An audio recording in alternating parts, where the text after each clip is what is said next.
I found the whole performance weird because it's not something that I've seen before.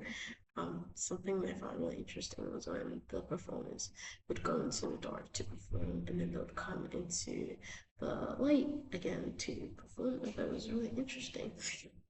And it was also very interesting when they're together, their dances, they focus a lot on their hand gestures, and then all of a sudden they like separate and go back. And I was like, whoa, that's strange, but very interesting. Um, Aspects of Katak that are visible in the performance was through the rhythmic footwork and also through their hand gestures and facial expressions.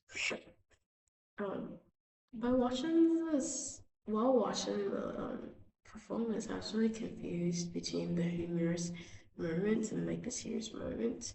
And so I did research about it, and I realized most of Akram Khan's work were focused on differences in cultures and like identities, and that helped me understand the performance more in the sense that it had different topics in it, and in each topic, it showed the complexity of it. For example, when we focus on the identity part of the performance, it kind of showed that sometimes identity is not a one-way street. Sometimes it's complex, and sometimes it can be serious, sometimes it may be viewed as strange, and sometimes it's just unserious, but it's not, it's a very complex thing.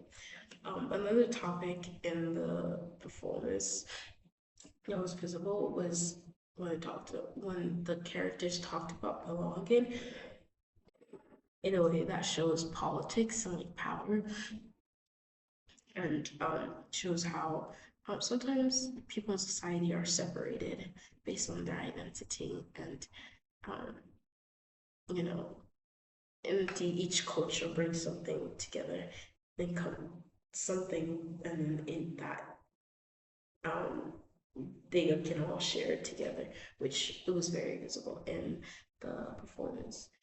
Um, Storytelling is very important because it helps the audience um, understand the emotions in the performance, and also it makes it more relatable because of the complex, um, the varieties of topics that were discussed in the performance. It also makes it more meaningful and more personal, I would say.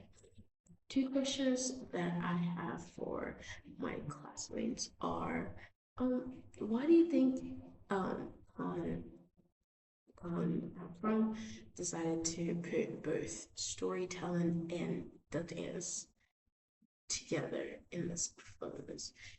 And why do you think that, well, do you think that combining traditional dance styles and contemporary dance changes the way the audience understand culture identity?